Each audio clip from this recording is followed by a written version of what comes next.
আপনি কি জানেন, ছবির মতো সুন্দর একটি দ্বীপ রয়েছে আমাদেরই বাংলাদেশে, যেখানে এক সময় প্রচুর নারিকেল পাওয়া যেত। স্থানীয়রা এই দ্বীপকে নাম দিয়েছিল নারিকেল জিঞ্জিরা। তবে বর্তমানে এই জায়গাটি সকলের কাছেই পরিচিত পেয়েছে সেন্ট মার্টিন দ্বীপ হিসেবে। আজকের ভিডিওটি হতে যাচ্ছে সমুদ্রের মাঝখানে ৮ বর্গ কিলোমিটার জায়গাটিকে নিয়ে, যেখানে আপনারা দেখতে পাবেন কক্সবাজার থেকে নতুন রুটে কিভাবে সেন্ট মার্টিন যাওয়া যায়। আমরা কক্সবাজারে ২ রাত ৩ দিন ঘোরার পর এবারে আমাদের গন্তব্য সেন্ট মার্টিন। তাই খুব সকাল সকাল হোটেলে চেক আউট করে বাসে করে রওনা হলাম বাংলাদেশ নেভি জেটি গেটের উদ্দেশ্যে, যেখান থেকে ছেড়ে যাবে আমাদের আজকের সেন্ট মার্টিনগামী জাহাজটি।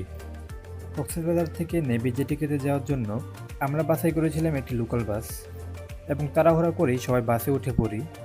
বাসে ম্যাক্সিমাম মানুষজনই ঘুমাচ্ছিল, বাট আমি জার্নিটি খুব বেশি উপভোগ করছিলাম, কারণ রাস্তার একপাশে মাঝে মধ্যেই সমুদ্র দেখা যাচ্ছিল এবং অন্যদিকে পাহাড় দেখা যাচ্ছিল। দেখতে দেখতে আমরা চলে আসলাম নেভি জেটি গেটে। এখানে আসার পর আমরা অনেক মানুষের ভিড় দেখতে পাচ্ছিলাম, যেটা খুবই সাধারণ বিষয় ছিল। এখানে নেভি জেটি গেটটি বন্ধ ছিল এবং আমরা ২০ থেকে ৩০ মিনিট অপেক্ষা করার পর ফাইনালি এই গেটটি খুলে দেওয়া হলো অ্যান্ড আমরা প্রবেশ করতে শুরু করলাম। আমাদের শিপটির নাম ছিল কর্ণফুলী এক্সপ্রেস। প্রবেশ পথ থেকে লঞ্চের দূরত্ব ছিল প্রায় ১০ থেকে ১২ মিনিট।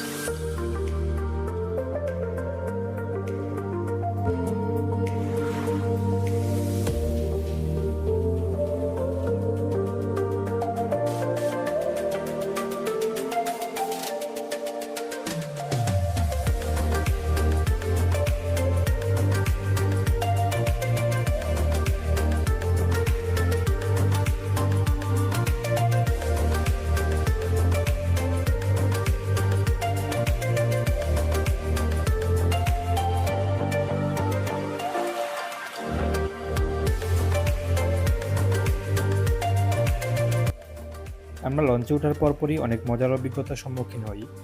অনেকে নাক ডেকে ঘুমাচ্ছিল, আবার অনেকে সমুদ্র দেখছিল।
সমুদ্রপথে প্রায় ৪.৫ ঘন্টা শিপ চলার পরে আমাদের খালি চোখে দেখা মিলে সেই মায়াবী দ্বীপ সেন্ট মার্টিন।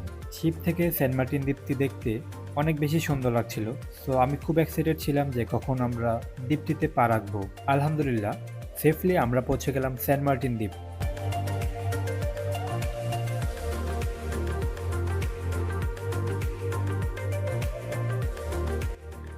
এখন শিপ থেকে জেটি ঘাট ধরে চলে যাচ্ছি সরাসরি আমাদের রিসোর্টে। আমাদের রিসোর্টটি জেটি ঘাটের খুব কাছেই ছিল, তাই খুব অল্প সময়ে আমরা পৌঁছে গেলাম আমাদের রিসোর্টে।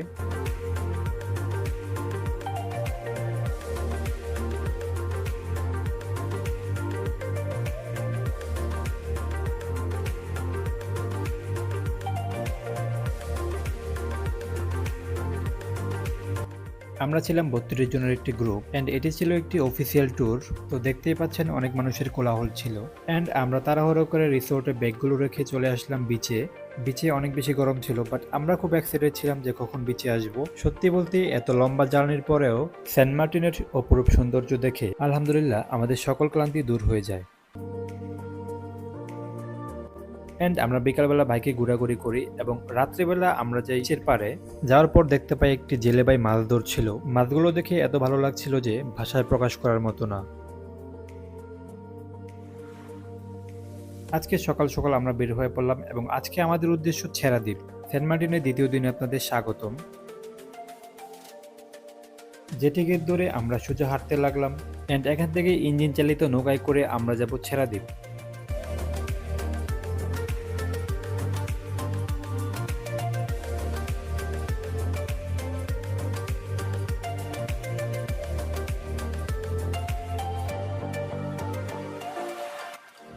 অ্যান্ড একে একে করে আমরা সবাই নৌকায় উঠে পড়লাম।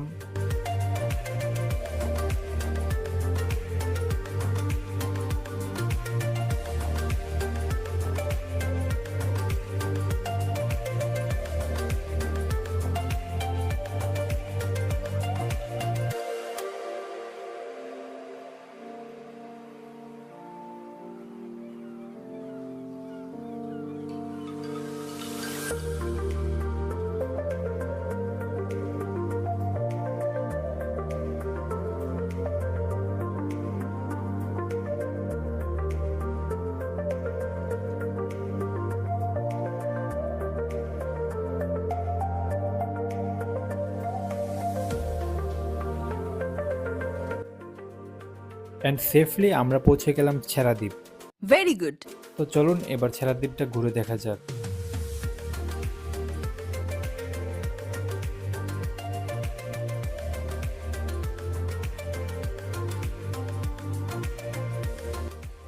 ছেড়া দ্বীপে অনেক বেশি পাথর ছিল অ্যান্ড এর আয়তন খুবই অল্প।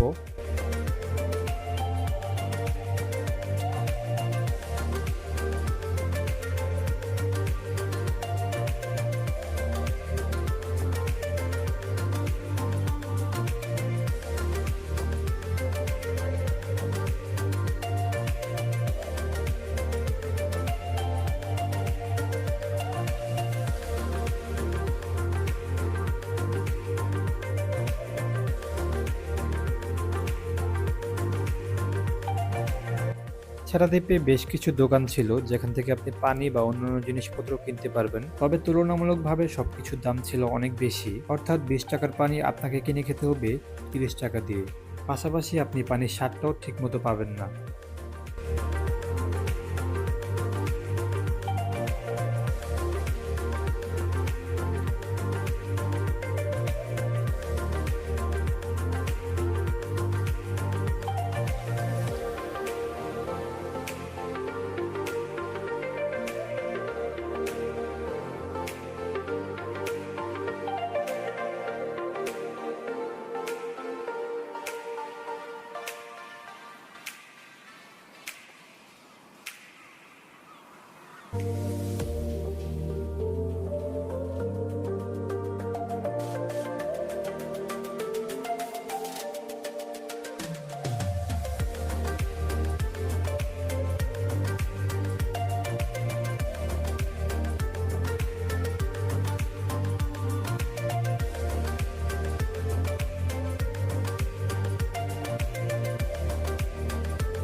ভাই আমার ভিডিও করতেছেন না?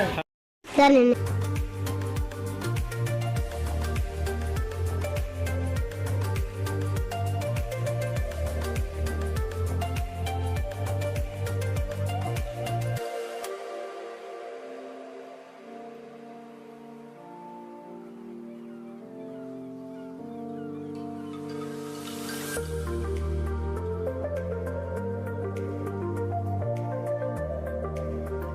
আজকে এই পর্যন্তই। দেখা হবে পরবর্তী কোনো ভিডিওতে। পুরো ভিডিওটি দেখার জন্য ধন্যবাদ। দেখা হবে পরবর্তী কোনো ভিডিওতে। আসসালামু আলাইকুম।